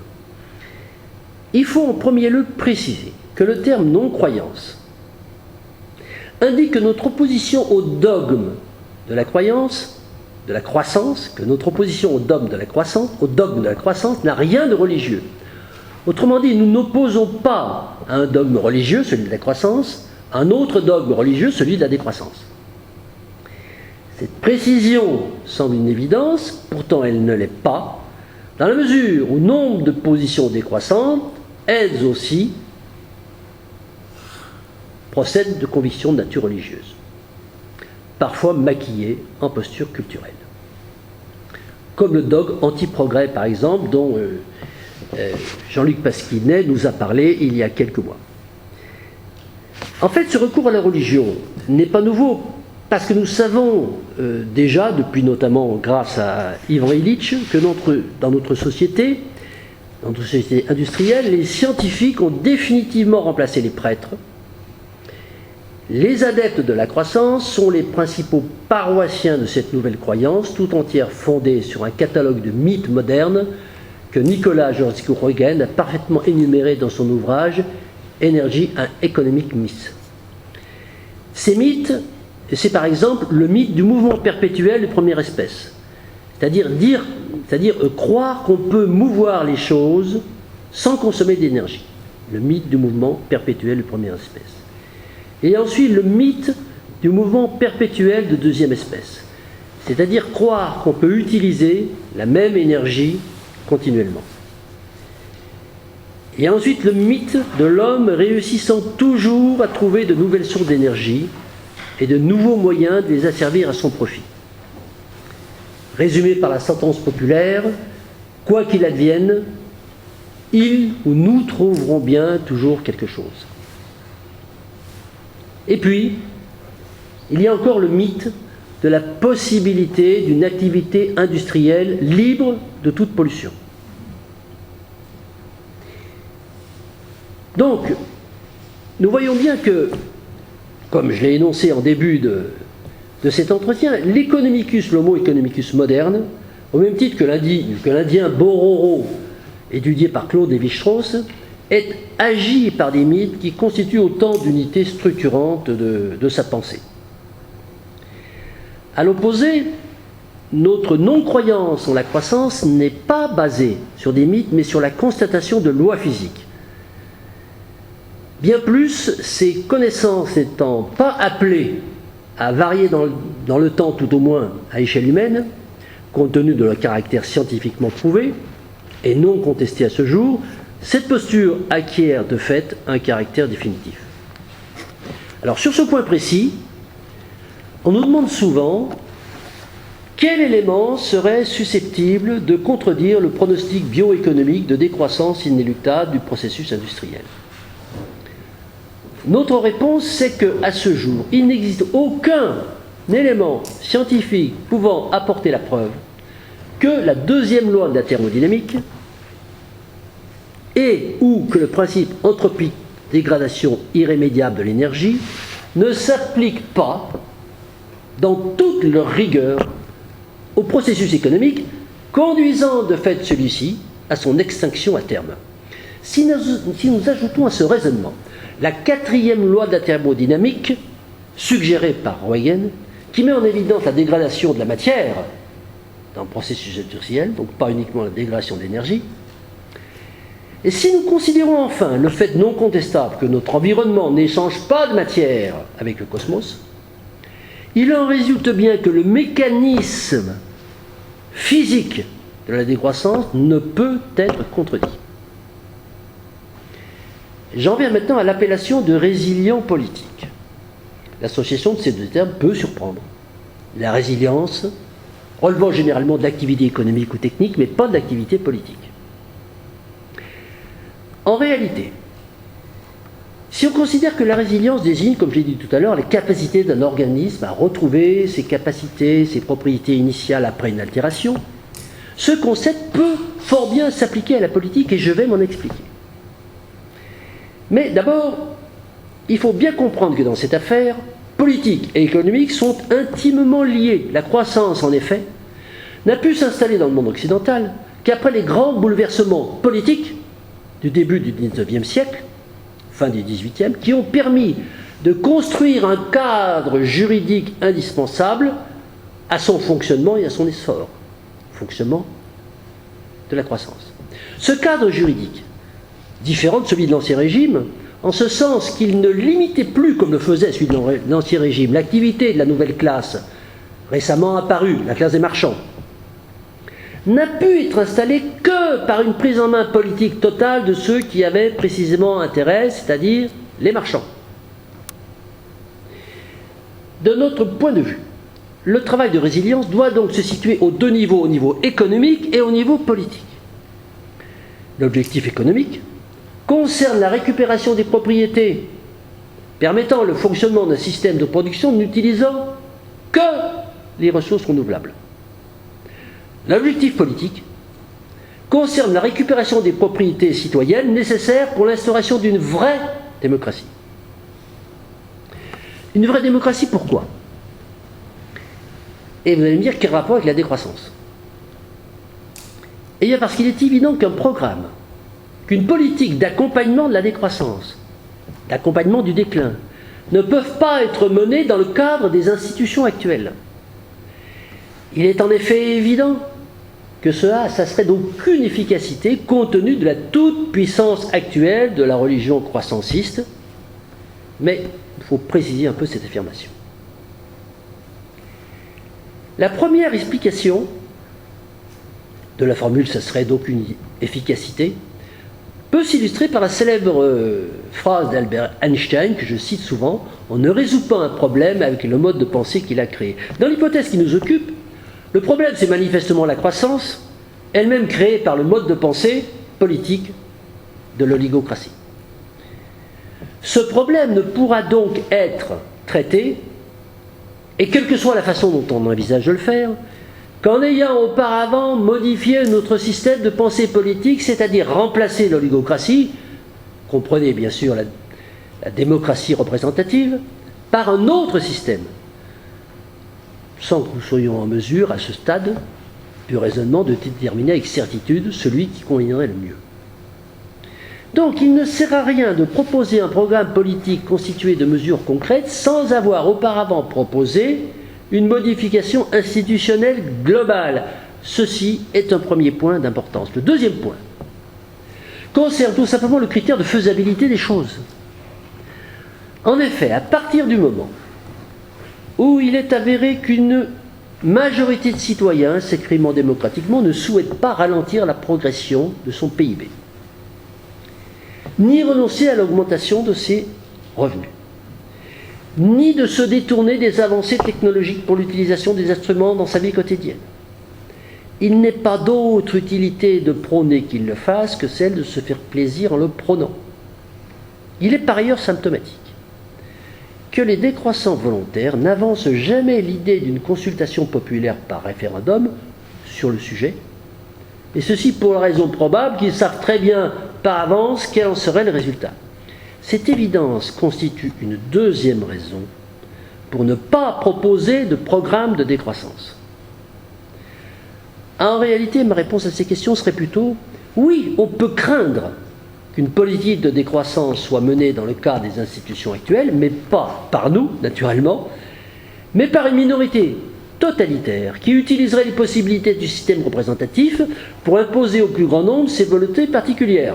C'est ainsi que le pape de l'objection de croissance, M. Serge Latouche, n'a de cesse dans ses différents livres de fustiger la démocratie directe comme étant possiblement porteuse de décisions non conformes à l'intérêt général. Nous y revoilà. Comprenez celui des objecteurs de croissance. Voici donc, lancé l'atout maître, celui de l'intérêt général, Dieu suprême qui dispense de toute concertation et de toute consultation populaire, car étant de nature immanente et non discutable, de nature mythique. Dans cette option, nous aurions donc en lieu et place de la toute-puissance d'une minorité agissante, ayant imposé le capitalisme croissanciste, après le 9 Thermidor de l'an 2, disons, nous aurions la toute-puissance d'une autre minorité agissante, imposant la décroissance frugale à partir de demain matin. Nous avons malheureusement déjà un avant-goût de cette éventualité avec le programme de planification écologique de la France insoumise, qui pourrait fort bien être imposé au peuple par une victoire aux élections avec l'agrément, par exemple, de 15% des citoyens, compte tenu des modalités du système de nos élections. Mais si toutes ces politiques ne sont pas possibles, alors me direz-vous, quelle est la bonne stratégie à adopter face à la décroissance inéluctable? Que faut-il faire? Eh bien, le nœud de l'affaire, c'est de considérer que la décroissance ne pourra survenir que dans le cadre d'une contrainte imposée par la nature. La conséquence de cette hypothèse, c'est que la décroissance ne peut pas être imposée par une construction juridique ou par une construction culturelle humaine. À partir de là, il apparaît que tout programme de mesures concrètes ne peut être qu'un programme d'accompagnement du déclin économique inéluctable, mu par l'objectif de construire un déclin, ce qui constitue une façon positive de présenter les choses. Ce programme, vous l'avez compris, n'est pas pour tout de suite, mais il doit commencer à s'élaborer à partir d'une anticipation dont la base réaliste et crédible serait alimentée par les lois de la physique et de la bioéconomie. Mais alors, pressé par le démon de l'immédiateté, vous allez sans doute compléter votre question par « Mais que pouvons-nous faire tout de suite et maintenant, qui soit d'une quelconque utilité pour nos concitoyens ?»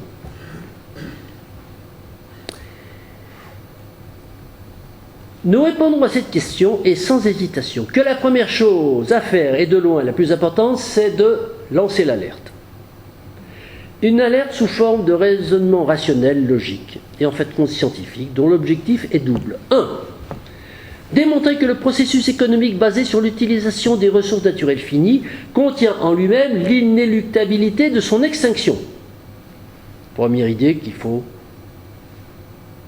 répéter en permanence.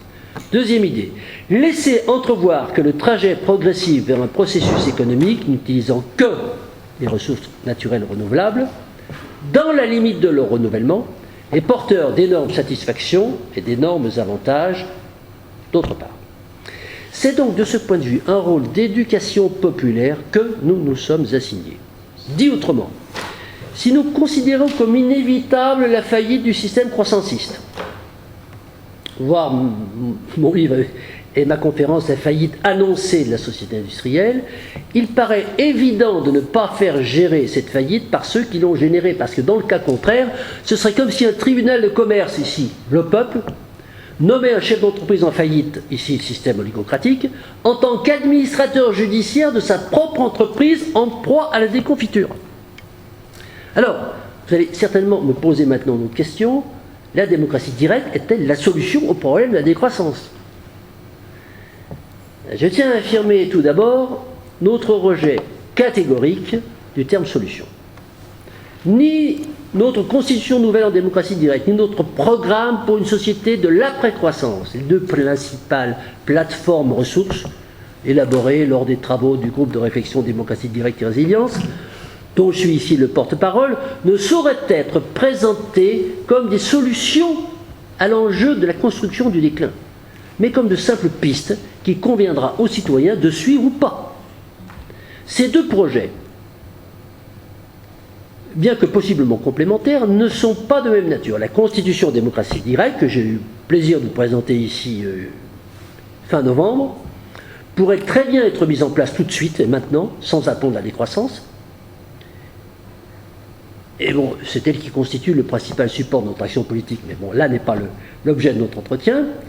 Et il serait intéressant d'ailleurs de voir, dans le cas où ce système de démocratie directe serait installé, si les positions planificatrices suggérées par certains décroissants seraient adoptées par le pouvoir citoyen. Autrement dit, si les programmes de décroissance volontaire pourraient s'imposer de façon réellement démocratique. Ce serait intéressant de voir. Dans cette hypothèse, personnellement, j'applaudirais naturellement au choix opéré pour la simple et l'unique raison qu'il l'aurait été de façon démocratique. Bon, mais je ne crois guère à cette dernière hypothèse, et je pense que l'instauration de la démocratie directe ne serait dans un premier temps d'aucun effet sur les choix énergivores de nos citoyens. Je suis clair. Elle aurait par contre l'avantage, nonobstant celui de mettre le citoyen au cœur de la décision politique, mais bon, ça c'est un autre débat, celui de préparer et de rôder un dispositif politique que nous,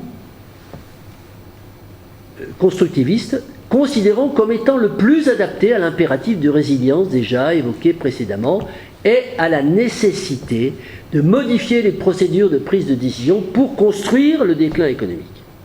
Ça signifie en clair, et pour répondre précisément à la question, que la démocratie directe doit pouvoir concrétiser un ensemble de dispositions législatives et de mesures opérationnelles adaptées à la construction du déclin. ainsi que notre programme pour une société de l'après-croissance, que j'aurai le plaisir de vous présenter ici en juin 2020, dans le cadre d'une conférence intitulée « Vivons la décroissance », constitue un exemple de ce corpus global, mais il n'a pas vocation à être proposé dans le cadre d'une société n'ayant pas encore amorcé sa décroissance inéluctable. C'est-à-dire dans une société où l'immense majorité de la population ne s'est pas encore rendu compte que la croissance n'était plus techniquement ni plus physiquement possible.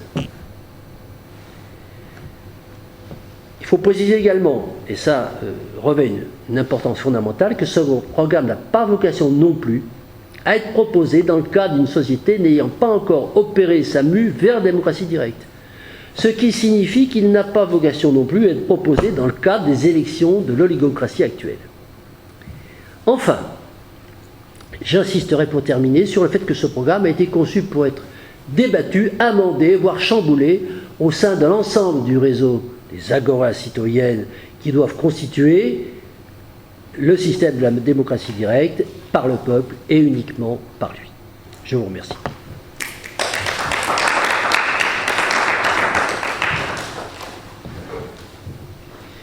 On a une toute petite demi-heure s'il y a des questions.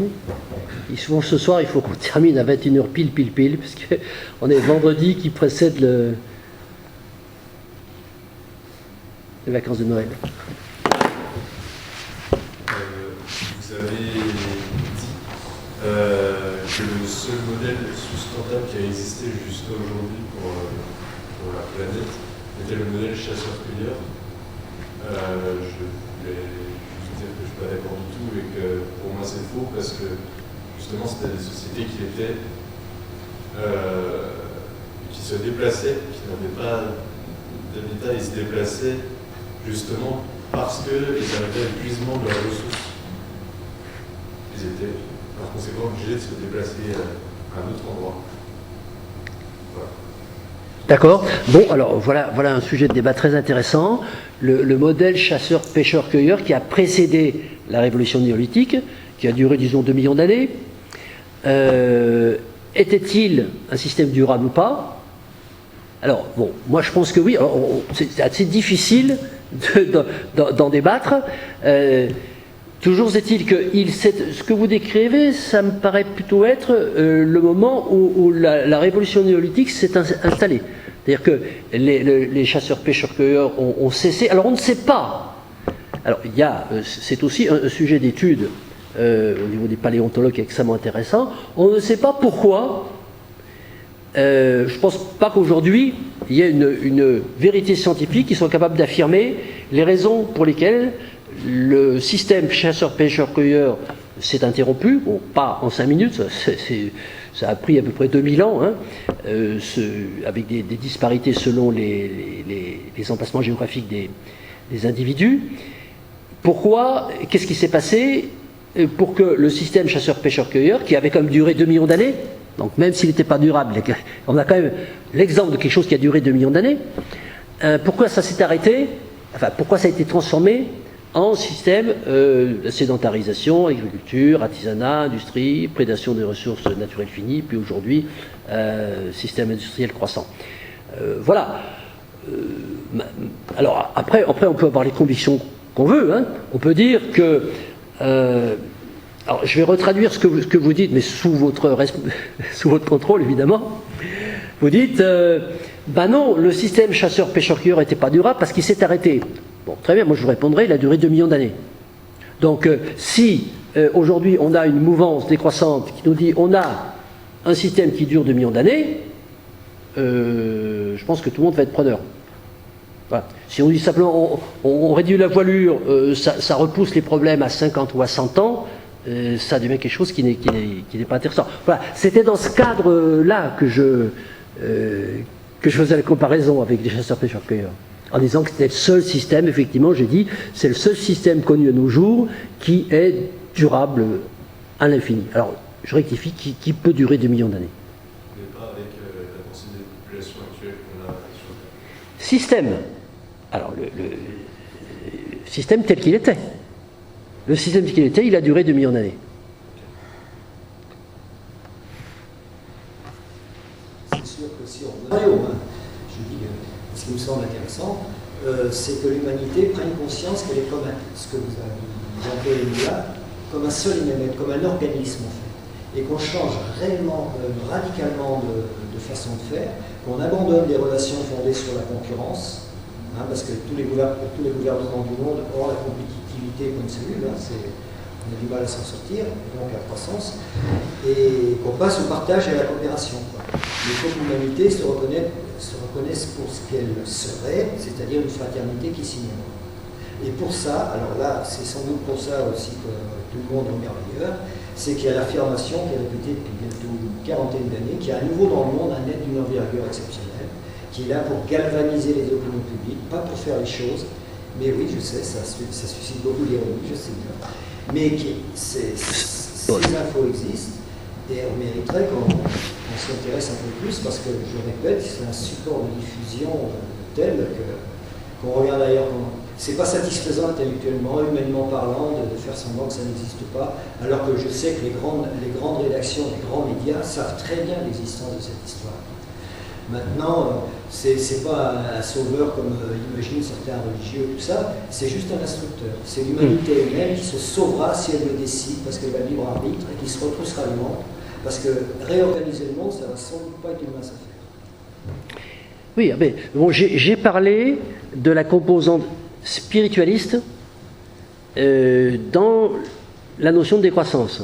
Bon, la décroissance, lorsque la grande majorité des gens, la grande masse, se rendra compte qu'elle est inéluctable, ça va chambouler les esprits. Il y a à la fois la prise de conscience d'une réalité technique, physique, c'est qu'on ne peut plus faire marcher la machine économique de la façon dont on l'a fait marcher, mais ça, bien sûr, ça remet en cause la façon de voir le monde.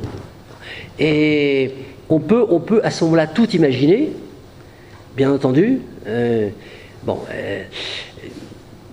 J'ai parlé tout à l'heure de la position de certains effondristes, notamment Pablo Servigne, qui parle de l'effondrement, non pas en des termes tout à fait comparables à ceux que vous avez employés, mais qui met l'accent sur la nécessité de l'entraide et d'un travail psychologique et on ne sait pas de quelle façon ce travail psychologique va être entrepris, la forme qu'il va prendre, mais il va de toute façon être forcément complémentaire du travail de reconstruction économique aussi. Bon, on ne peut pas dire plus aujourd'hui. Hein. Je ne pense pas de mon côté. C'est allusion à l'existence d'informations. Oui, mais non, j'ai bien compris. Alors, je connais pas le site dont vous me parlez. Assez primairement une info de quelque nature qu'elle soit, on essaie de la vérifier. Donc, je connais pas les. Il n'y a pas grand monde de portillon. Je pense surtout aux grands médias, mais même individuellement, il y a beaucoup de blocages dans les a priori philosophiques ou préjugés philosophiques de chacun. On est assez campé sur notre quant à soi philosophique, notre représentation du monde, et c'est peut-être ça qui va être chamboulé. Je ne sais pas s'il apparaîtra un nouveau Messie. Non, mais oui, l'ironie est facile, je sais. Non, c'est pas ironique, hein. C'est pas du tout ironique, tout peut arriver. Encore une fois, surtout si l'effondrement est rapide. Et si jamais, parce que, en fait, vous avez dit que les scientifiques ont remplacé les prêtres. C'est pas moi qui l'ai dit, hein, c'est Ivan Illich. Oui, d'accord. Petite question. Pourquoi n'avez-vous pas parlé d'Aurélien Barraud? De pardon? Aurélien Barraud. Ah oui, d'accord. Et la deuxième, je suis désolée, je n'ai pas pu arriver au début, donc j'ai raté des choses. Il m'est insupportable d'entendre qu'on accompagne la décroissance, qu'on ne peut pas lutter contre la décroissance. D'accord. Chaque jour, la croissance tue des millions d'êtres vivants. Il m'est insupportable d'accepter ça. Et de toutes les petites forces avec d'autres, il faut lutter. Je ne veux pas participer à ça. Il faut s'y opposer. Et le réchauffement climatique n'est qu'un arbre qui cache la forêt de toutes les pollutions et autres limites planétaires dépassées. Donc il faut arrêter avec le réchauffement climatique, il y a bien plus grave. Et on le dit très bien. Je ne veux pas participer à ce monde et je ne veux pas condamner son déclin, je veux lutter de toutes mes forces. Chaque jour, des êtres vivants meurent de cette croissance. Je ne suis pas spirituelle, je ne prends aucun Dieu, je ne cherche pas beaucoup, mais au fond de moi, je ne veux pas participer à ça, il faut que je lutte. Et j'essaie de le transmettre à mes élèves, je suis professeur, à mon entourage, etc. C'est une question d'éthique personnelle, de valeur profonde, de m'opposer à cette catastrophe qui nous tue. Merci. Je ne vais pas parler d'Aurélien Barraud parce que je ne peux pas parler de tout le monde. Voilà. Donc j'admire ses travaux et c'est très intéressant. Alors je suis tout à fait d'accord avec ce que vous dites. Je ne pense pas avoir dit qu'il ne fallait pas lutter. Pas dit qu'il ne fallait pas lutter. Hein. J'ai dit qu'il ne fallait pas se tromper dans la lutte. Bon. Pour ce qui concerne les points qui vont vous révolter, qui peuvent être sensiblement différents des points qui vont révolter d'autres personnes, je crois qu'il faut lutter. Enfin, chacun de toute façon est légitime de lutter pour les causes qui jugent bonnes. Voilà, donc il n'y a pas de problème. Lutter contre les dirigeants qui prennent des mauvaises décisions, je n'ai jamais dit qu'il ne fallait pas le faire. Lorsque je parle de construire un déclin, c'est le raisonnement inéluctable qui m'amène à cela. Dans la mesure où la décroissance, de toute façon, va être inéluctable, que c'est vrai, il y a un diagnostic qui est porté sur le fait que les actions qui sont légitimes pour freiner la croissance sont des actions qui n'aboutiront pas et que la croissance interviendra par l'application des lois naturelles. Et que donc la nécessité de construire une nouvelle organisation sociétale avec des ressources qui ne seront plus les mêmes, qui sont mises à la disposition des individus, ça s'appelle construire quelque chose d'autre, mais ça n'est pas exclusif de la stratégie complémentaire qui est de lutter pour des causes légitimes ponctuellement, à tout moment, et selon les personnes et selon les endroits, bien entendu.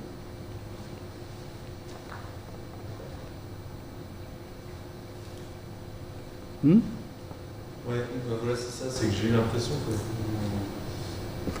vous aviez votre vision des autres moyens de lutte, plus ou moins, et que vous les mettiez un petit peu dans des cases qui seraient les objecteurs de croissance, par exemple, les effondristes, c'est des petites cases où on met des gens qui vont trouver leur façon peut-être de lutter contre cette catastrophe, et qui partent d'idées différentes, peut-être. Mais j'ai l'impression que vous donnez beaucoup de choses contre, alors que le principal, c'est quand même de se soutenir dans des luttes différentes. Oui, là vous tenez un discours politique, en fait moi j'ai tenu un discours sociologique, anthropologique. L'analyse que je fais, c'est une analyse qui n'est pas objective, parce que c'est moi qui l'ai fait, elle est subjective, mais elle se veut être une analyse, un diagramme des différents impacts dans les mouvances de pensée du concept de décroissance. Il n'y a pas dans ce propos de message politique particulier, notamment dans le... il n'y a pas la volonté de construire un front commun, si vous voulez, contre le système capitaliste croissanciste, en prenant les éléments de chaque mouvance et en voyant quels peuvent être parce que c'est un petit peu votre question, je pense. On doit pouvoir trouver chez chaque mouvement des points communs afin de faire un mouvement commun qui va lutter contre la croissance. Mais en fait, l'analyse que je fais, c'est que il part d'un constat qui peut paraître pessimiste, c'est-à-dire que toutes les actions contre la croissance sont vouées à l'échec. Sont vouées à l'échec parce que, d'une part, il y a dans la population une croyance et puis même une volonté de croissance qui est largement majoritaire, et que, d'autre part, le pouvoir politique et le pouvoir de coercition est tenu par des gens qui veulent continuer la croissance, même s'ils savent qu'elle ne sera pas durable. Bon. Donc, il n'y a pas de solution à ça, à mon sens. Il n'y a pas de solution politique. On pourrait effectivement ne pas avoir fait la révolution croissanciste du début du XIXe siècle et avoir continué sur un mode peut-être plus démocratique, en tout cas devenu démocratique au niveau politique, mais un modèle économique qui ne soit pas un modèle économique qui soit dirigé par, qui soit, disons, monopolisé par les marchands et qui utilise les ressources naturelles finies et qui emmène cette augmentation de la production telle que nous la connaissons. On aurait très bien pu imaginer que l'évolution continue à se faire de façon très très lente, comme ça. Bon, c'est pas ce qui s'est passé. C'est la raison pour laquelle cette croissance, nous l'appelons une altération de la trajectoire humaine, et que la résilience, c'est justement retrouver nos capacités à l'identique de ce qu'elles étaient avant l'altération. L'altération, pour nous, c'est la croissance. Et la résilience politique, c'est revenir à un système d'avant la croissance. Donc, on est à l'opposé d'une lutte contre le système croissanciste, parce que c'est la lutte de David contre Goliath.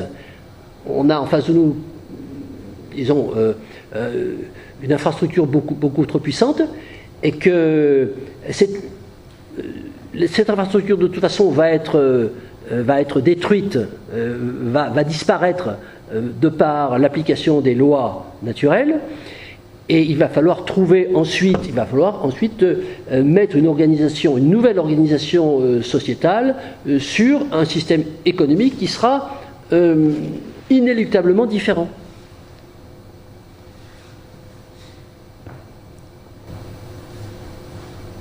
Mais c'était corrélé.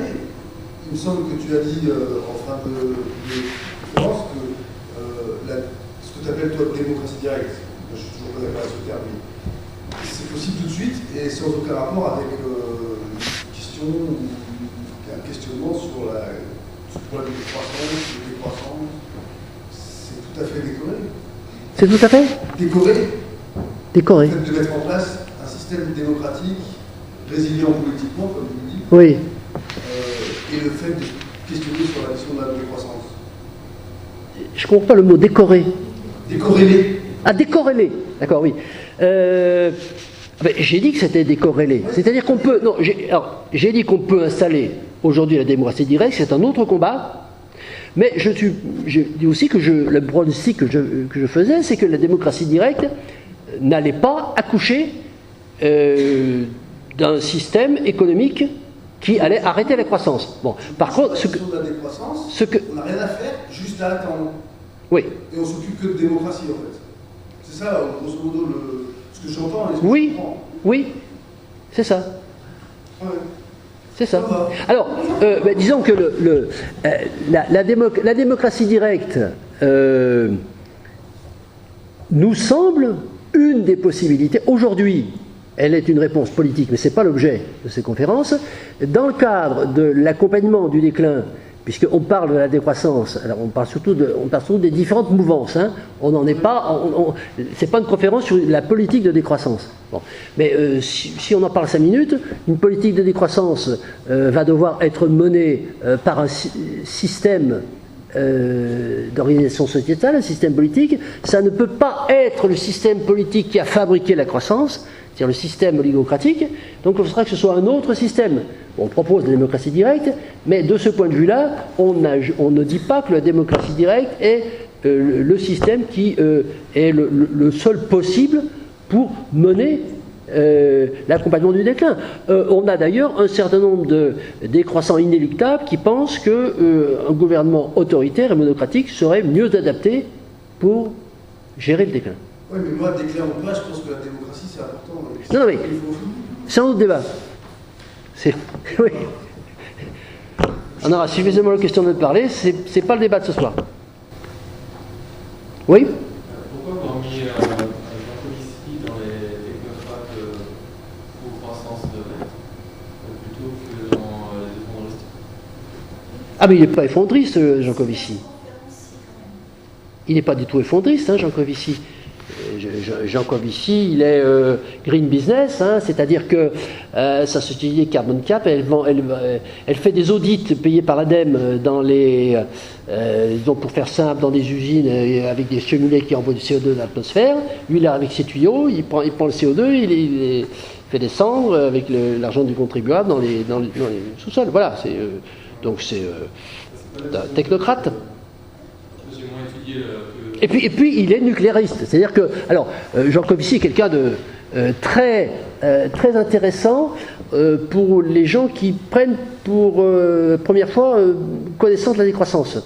C'est ce qu'il y a de mieux, à mon sens, pour expliquer pour les nuls pourquoi il va y avoir la fin du pétrole, pourquoi il va y avoir la fin. Bon. Et il ne croit pas non plus, alors il sait que les énergies fossiles, ça va disparaître, il ne croit pas non plus aux énergies renouvelables, il ne croit pas à l'éolien et au solaire, il croit au nucléaire. C'est possible. Voilà, bon, c'est un nucléariste comme Hulot et Grandjean. Voilà. Mais c'est une énergie fossile. Comment? C'est une énergie fossile. Ah non, c'est pas... Ah, si, Oui, enfin, c'est pas classé dans les hydrocarbures, enfin... Non, mais c'est une énergie fossile là. Ah, mais c'est une énergie finie. Donc il manque de cohérence. Non, parce que bon, il y a la surrégénération, on va pouvoir avec le deutérium, enfin bon, bref. Voilà. Oui, non mais. Et puis de toute façon, on ne veut pas du nucléaire, ça c'est un autre problème. Voilà. Et il semble quand même que Jean Covici est convaincu qu'il y aura un encombrement, mais Ah non. qu'il pense que le nucléaire est la solution pour Le retarder. Alors, ouais, non, Jean Covici est convaincu de la décroissance inéluctable, pas de l'effondrement. Hein, parce que justement, le nucléaire ralentit, le nucléaire évite l'effondrement. Le nucléaire va gérer. Bon, il sait qu'on va descendre vers. On va descendre, hein, bon. Mais on va pouvoir maintenir un niveau d'éclairage des villes suffisant avec l'énergie nucléaire. C'est le nombre de centrales qu'il faut mettre en plus, etc. Voilà. Il est décliniste, pas effondriste. Grâce au nucléaire.